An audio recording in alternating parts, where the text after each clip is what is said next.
Ngayon naman, ang bago sa'yo ay Pilit pinili. kwento. Bakit pilit pinili? Talagang gusto nyo malaman yung totoong kwento, no? Gusto ko malaman talaga, Bugoy, kasi parang this past few days, parang Sige. may Sasabihin ko pinagdadaanan talaga, ng diba? puso ko dahil sa love life. Sa love life. Nabuo yung kanta kasi I've been in a 5-year long distance relationship na alam mo naman sa sarili mo na hindi talaga para sa'yo yung tao, pero pinipilit mong magstay and question sa sarili mo kung bakit nahihirapan kang umalis sa sitwasyon na yon. Which is kasi yung attachment na kahit na mahirap, pinipili mo pa rin yung love na baka balang araw, mabigay din sa'yo yung love na hinahanap mo. So, it represents that love pala is not that easy. It's also show the painful truth na kailangan mo lang tatagan yung sarili mo. Grabe, sobrang relate. Na saka yung meaning din kasi nung kanta is that na parang kapag pinili mo pala yung bagay na hindi para sa'yo, ano mangyayari? Ikaw ang masasaktan.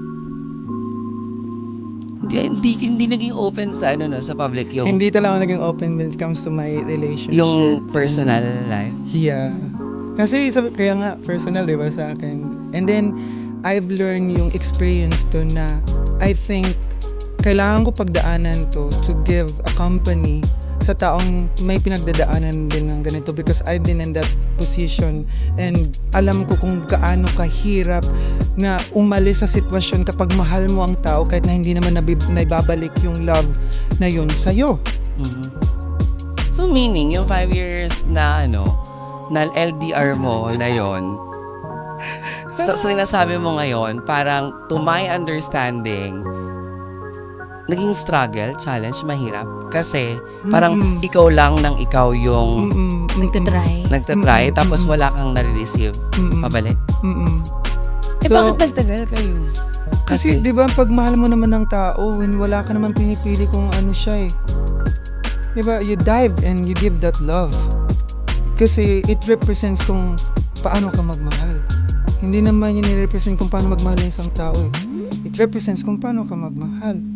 Na binibigay mo na you can actually love someone kahit na hindi niya ibalik yung love na yun.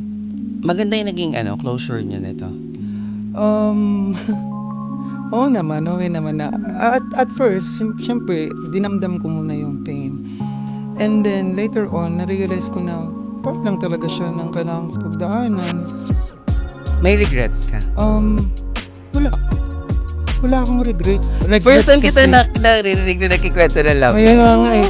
Wala naman akong regrets kasi choice ko yun eh. Saka I've learned something there na makita ko kung ano yung value ko. My As a person, self-worth yes. and my self-value na hindi naman pala mo makukuha yun sa ibang tao kundi sa sarili mo. And I am thankful na pinagdaanan ko yun kasi nalaman ko na it's okay na masaktan. Kasi alam mo rin kung paano magmahal. Paano ka nag-cope up? Sinong kasama mo nung time na nasa moment ka nang yan lahat ng sinasabi mo yung pinagdadaanan mo? Which is my family, my friends na yan, sa another songs na nga yan sa kanta na lahat pala ng kailangan ko nasa harapan ko. Yung relationship pala na hinahanap ko, hindi pala yung romantic relationship ang kailangan kong hanapin na una, which is the relationship that I have with my family and the people that surrounds me.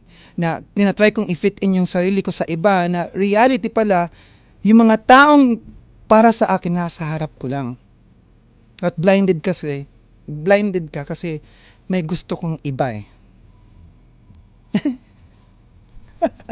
Kaya yun. Bakit? May bakit?